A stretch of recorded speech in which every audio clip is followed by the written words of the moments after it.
kerugian dari negara, dan negara sudah mengembalikan uang puluhan miliar. Nah, sekarang kok disebutkan bahwa ya kalau palsu kenapa minta uang dari negara?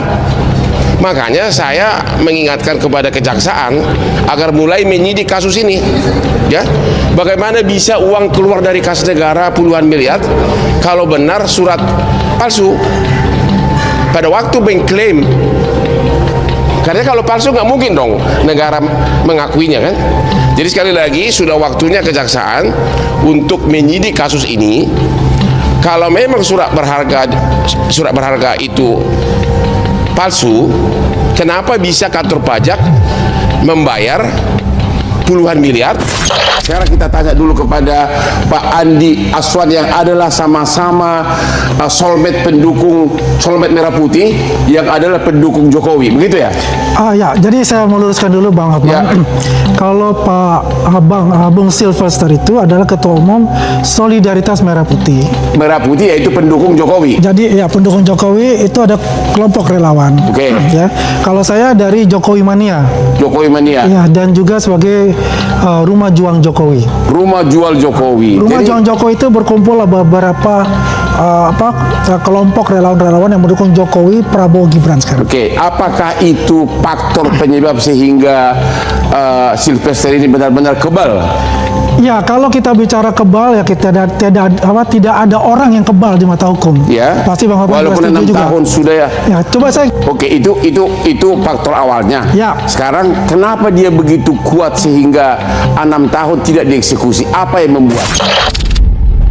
Selama beberapa tahun belakangan ini, pada saat krisis ekonomi dunia, banyak negara memuji ekonomi Indonesia yang membaik di bawah kepemimpinan Bapak Presiden Jokowi. Namun sejak kemarin, sejak hari Selasa, sejak Anda mensahkan RUU KUH pidana, seluruh dunia membicarakan dan menjadi headline di seluruh televisi di dunia. Terlalu banyak pasal-pasal dalam KUH pidana yang Anda sahkan itu banyak tidak mengandung logika hukum sama sekali dan kewajaran di zaman modern ini. Saya tahu bahwa sebagian besar anggota DPR yang mensahkan RUU tersebut bukanlah ahli hukum pidana. Padahal KUH pidana itu sendiri penuh dengan analisa, penuh dengan muatan filsafat hukum yang sangat dalam, seperti KUH pidana yang adalah buat zaman dulu berasal dari KUH pidana Belanda maupun juga diilhami oleh dari Prancis zaman Napoleon, yang dibuat oleh para ahli hukum, bukan oleh para ahli politisi seperti Anda. Benar-benar pasal-pasal, sebagian besar pasal-pasal dalam KUH pidana itu, saya yang sudah praktek hukum hampir 40 tahun sangat tidak mengerti di era modern ini masih ada produk hukum seperti itu. Para anggota DPR, lihat tuh, goncang di mana-mana para turis segan datang ke Indonesia, dan akhirnya rakyatlah secara ekonomi yang menanggung akibat perbuatan saudara-saudara DPR yang main yes, mensahkan. Anda sendiri mungkin tidak pernah membaca KUH pidana secara mendalam, hanya sekilas. Berani Anda merubah KUH pidana yang begitu dalam, artinya dengan pasal-pasal yang sebagian sangat tidak mengandung logika. Halo teman-teman, kembali lagi bersama saya di channel ini. Salam NKRI harga mati. Teman-teman, pada kesempatan kali ini kita melihat sebuah cuplikan video yang sangat menarik. Tentunya hal-hal seperti ini menjadi sebuah pemahaman bagi kita dalam menilai perjalanan politik yang terjadi ke depan. Tiba-tiba mereka lupa bagaimana Fufu Fafa menyindir Prabowo secara fisik dan kasar. Gibran, simbol kedunguan yang tidak bermoral, adalah orang tua yang menjadikan anaknya jadi bahan olok-olok. Nah betul, yang membela Gibran itu yang tidak punya moral. Artinya yang masih anak-anak kok jadi wali kota aja main-main. mobil-mobilan. Gibran dibela dengan moral yang ngantuk. Mungkin juga mereka penjilat bayaran Jokowi. Kali ini saya setuju dengan Panji. Jadi kita adalah bangsa pemaaf. Presiden yang didesak atau dituntut mundur, kita angkat jadi pahlawan. Jenderal yang sudah dipecat, kita angkat jadi presiden. Orang yang tidak punya kemampuan secara akademik, kita pilih jadi wapres. Orang yang berstatus narapidana tidak ditahan tapi dijadikan komisaris BUMN. Itulah negeri kita, NKRI harga mati. Nggak ngerti ya sama aku. Kalau di TikTok atau YouTube ada Gibran kok aku nggak suka, langsung aku scroll seperti nggak mau lihat gitu loh. Jadi rakyat secara terus terang mengatakan bahwa mereka sangat tidak senang dengan Gibran Raka Buming Raka. Harapan-harapan besar rakyat Indonesia sekarang bilang anak-anak di saat bisa nyapres dengan umur yang belum cukup, katanya dewasa.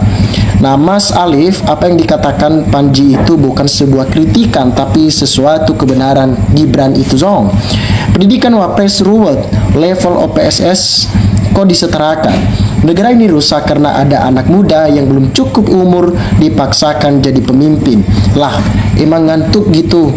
Matanya seperti Blair. Emang yang dibela punya adab, etika, moral dasmu itu.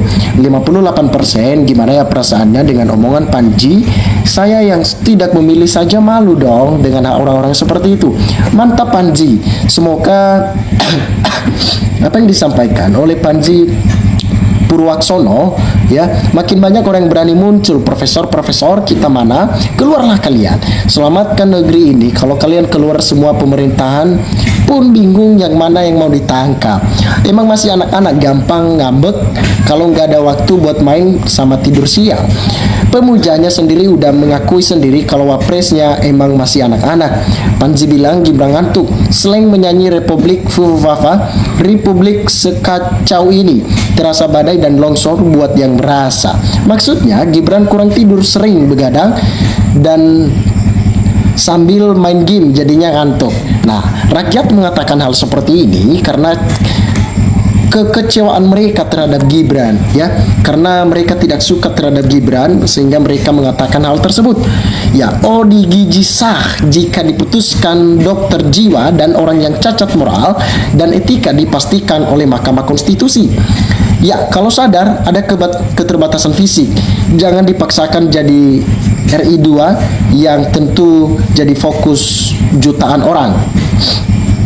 Saya sangat setuju dengan Mas Panji. Memang katanya begitu gaspol. Mas Panji jangan takut.